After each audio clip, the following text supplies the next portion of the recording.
All dear students, इस class के तहत सभी विद्यार्थी ध्यान दें कि आप लोगों को जो हम आज बताने चल रहे हैं, ठीक है, इसमें आप लोगों को आज स्टार्ट करने चल रहे हैं सिंटैक्स ऑफ प्रोनाउन।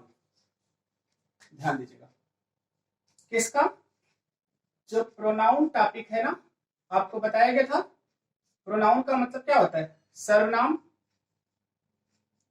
ध्यान दीजिएगा, क्या होता है? प्रोनाउन का मतलब सर्वनाम होता है और इससे बेस्ड जो है आपका सिंटैक्स हम आपको बताने वाले हैं। सिंटैक्स का मतलब आपको पता है, correct use of the sentence. Sentence का करेक्ट यूज करना आपका सिंटैक्स कहलाता है। ठीक, इसमें देखिए, चूंकि आपको हमने प्रोनाउन के काइंड्स बताए हैं, कुछ रूल विथ एग्जांपल आपको बताते हैं। जैसे मान लीजिए हमने लिखा आपका रूल फर्स्ट। पहला रूल आपका है, जो कि पर्सनल प्रोनाउन होता है ना, आपको पता है पर्सनल प्रोनाउन में आपका आई, वे, यू, ही, सी, इट, दे। ठीक, ये आपके क्या है? पर्सनल प्रोनाउन है। आपको पता है, ये आपको फर्स्ट पर्सन बताया गया था, ये सेकंड पर्सन बताया गया था, ये बाकी क्या है? Third person. ठीक, तो इसमें पहला जो रूल है हमारा कि कभी भी जब हम एक साथ एक से अधिक पर्सनल प्रोनाउन का प्रयोग करते हैं तो जो उनका ऑर्डर, ध्यान दीजिएगा, order of the personal pronoun, ठीक, क्या प्रोनाउन का ऑर्डर होता है? ये होता है 1 नहीं 2 3 1 का क्रम होता है। ये पहला रूल है। किसका होता है? 2 3 1। 2 का मतलब सबसे पहले सेकंड पर्सन, दूसरा क्या है? थर्ड पर्सन, और तीसरा क्या है? First person. एक तो आपका ये हो गया 2 3 1 का काम करता है। दूसरा जो हमारा काम करता है वो है 1 2 3 का क्रम। ध्यान दीजिएगा, 1 2 3 में पहला आता है फर्स्ट पर्सन, दूसरा आता है सेकंड पर्सन, और तीसरा आता है थर्ड पर्सन। आपको पता हो गया।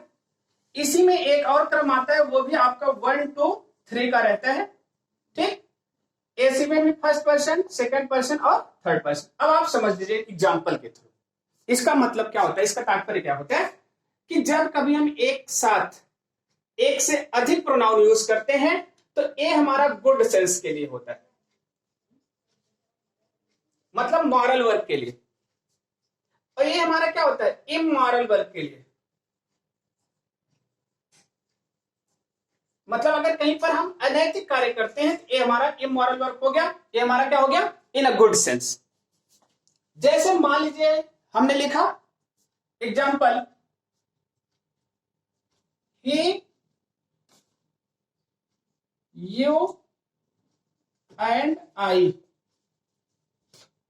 ठीक, इसके बाद लिखा गया क्या? Respect the teacher. आपका एक सेंटेंस लिख दिया गया, he, you and I respect the teacher.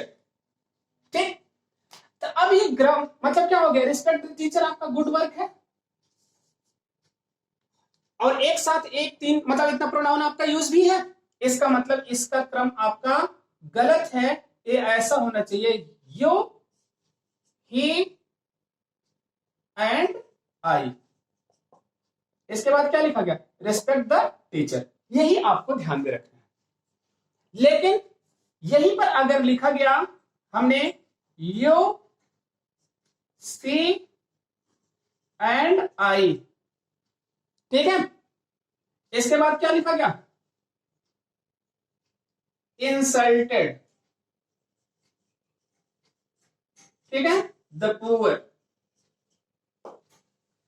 अब देखिए इंसल्टेड क्या हो गया आपका? इमोरल वर्क हो गया। इसका मतलब जहां पर एक क्रम आपका गलत हो गया, इसको सही करने के लिए आपको सबसे पहले क्या लाना पड़ेगा, फर्स्ट पर्सन, मतलब आई यू एंड सी, इसके बाद इंसल्टेड द पुअर, इस क्रम में आपका हो जाएगा। ये आपका दूसरा रूल हो गया, मतलब फर्स्ट रूल का ही उपरूल बता रहे। अगला क्या है, अगर कहीं पर फर्स्ट पर्सन प्लूरल नंबर आता है तो, प्लूरल नंबर मतलब वी, अगर ये तीनों क्रम आएगा, ध्यान दीजिएगा, अगर यही आया प्लूरल नंबर आपका आ गया, तो इसके लिए आपको ध्यान रखना है, चाहे मॉरल वर्क होगा चाहे इमोरल वर्क होगा, दोनों में ये काम करेगा, मतलब पहले first person, second person and third person. ठीक, जैसे लिखा गया वी यू एंड सी, लिखा गया वी यू एंड सी, इसके बाद लिखा गया टेक आवर रेगुलर क्लास। देखिए क्या हो गया, मॉरल वर्क, फर्स्ट पर्सन लगाया गया, आपका सही है। अगर इमोरल होगा तो भी आपका फर्स्ट पर्सन प्लूरल नंबर होने के कारण बी को हम सबसे पहले यूटिलाइज करेंगे। तो ये आपको ध्यान में रखना है। हमने पहला रूल सिंटैक्स में बताया, किससे, प्रोनाउन से आधारित, और प्रोनाउन किसका है, आपका पर्सनल प्रोनाउन। इसके बाद और क्या ध्यान रखना है, मान लीजिए अगर कहीं पर एक प्रोनाउन आपका गायब हो गया, मान लीजिए थर्ड पर्सन गायब है तो कोई दिक्कत नहीं, सेकंड और फर्स्ट पर्सन आएगा। अगर मान लीजिए सेकंड पर्सन गायब है तो थर्ड और फर्स्ट पर्सन आएगा। ठीक, ये चीज आपको ध्यान में रख, कहीं नाम आता है तो नाम कहां पर रखेंगे ये भी आपको पता होना चाहिए। नाम चूंकि थर्ड पर्सन है तो सबसे पहले सेकंड पर्सन, फिर नेम, फिर फर्स्ट पर्सन, इसको आपको ध्यान में रखना है। ये आपका क्या है, सरनाम का पहला रूल है। इसी के बाद आता है आपका रिलेटिव प्रोनाउन, ध्यान दीजिए, दूसरा रूल।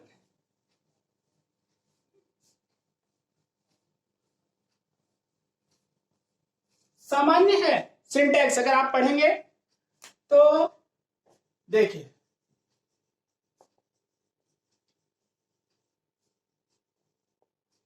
रिलेटिव प्रोनाउन में आपके तीन प्रोनाउन आते हैं, ध्यान दीजिए। पहला क्या है, इसमें हु है, विच है और दैट। इनका तो आपको पता होना चाहिए क्रम, कहां पर हम इनको यूज करते हैं। इसका तीन केस होता है, हु, हुम एंड हुज। क्योंकि हुज एडजेक्टिव केस होता है, ये आपको पता होना चाहिए। ये किसी किसके साथ लगेगा, मतलब नाउन के साथ लगेगा। व्हिच थिंग के साथ यूज होती है ये भी आपको पता है, मतलब जहां पर हमको चॉइस पता होना है। दैट हमारा क्या होता है, थिंग के लिए नहीं, एनिमल के लिए यूज होता है, या एनिमल प्लस पर्सन, अगर कहीं पर दोनों आता है तब भी हम किसका प्रयोग करते हैं, दैट का। कहीं पर अगर चॉइस नहीं व्यक्त करना है, फैक्ट व्यक्त करना है, मतलब तथ्य के रूप में, तो वहां पर हम थिंग के लिए भी किसका प्रयोग करते हैं, दैट का। अब इतना पता होना चाहिए। कुछ कंडीशन ऐसी होती है जब पर्सन के लिए भी हम दैट का प्रयोग पढ़ते हैं, मतलब करते हैं, इसलिए दैट आपका स्पेशल रेफरेंस है। ये आपको पता होना चाहिए कि दैट का प्रयोग आपको अलग से पढ़ना है। कहीं पर अगर जैसे सुपरलेटिव डिग्री है, कहीं पर नन का प्रयोग किया गया है, कहीं पर, ठीक है, ऐसी चीजें हैं, मतलब जिसकी कुछ कंडीशन है जहां पर दैट का प्रयोग किया जाता है, उसको आपको पढ़ना पड़ेगा अलग से। तो इसका और क्या होता है, ये तो पहला आपको पता हो गया रूल। दूसरा इसी में क्या होता है, रिलेटिव प्रोनाउन जिसको क्वालिफाई करता है, जिसके लिए प्रयोग किया जाता है, उसके जस्ट बगल में लगाया जाता है। अगर उसके बीच डिस्टेंस बढ़ जाती है तो आपका सेंटेंस क्या हो जाता है, रॉन्ग हो जाता है। ठीक, अब देखिए इससे आधारित हम आपको एक्सरसाइज कुछ बता देते हैं। जैसे लिखा गया द मैन, ठीक है, आगे लिखा गया क्या, that teach me is a government teacher.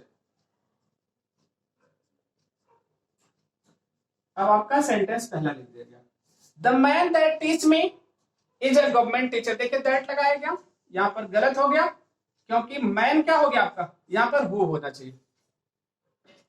अगला लिखा गया यहीं पर, द बॉय whom, ठीक, the boy whom he loves is my friend।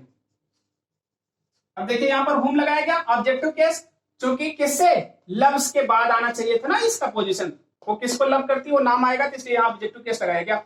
लेकिन देखिए बॉय के लिए लगाया गया, बॉय के जस्ट बगल में लगाया गया, ऐसा में यहीं पर लगाया गया द डॉग,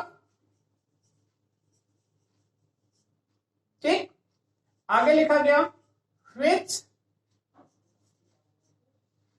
ठीक है, वेट यू was mad, वो कुत्ता जो काटा आपको क्या था, पागल। अब यहां गलत हो गया, which यहां नहीं होना चाहिए था, यहां क्या होगा, that। अब क्लियर हो गया, डॉग के लिए हम किसका प्रयोग करेंगे, that का। लेकिन यहीं पर तीसरा एग्जांपल आपको हमने लिखा, ठीक, जैसे लिखा गया द पेन, ठीक है। अब यहीं पर लिखा गया that you gave me is very good, चलिए लिख दिया, जो पेन आपने मुझे दिया था वो बहुत क्या थी, सुंदर है। अब यहां दैट लगा दिया गया, गलत हो गया, दैट के स्थान पर क्या होना चाहिए, which, ठीक। एक नियरेस्ट के लिए आपका अगला एग्जांपल हम दे देते हैं, उसको आप समझ लीजिएगा। जैसे हमने मान लीजिए लिखा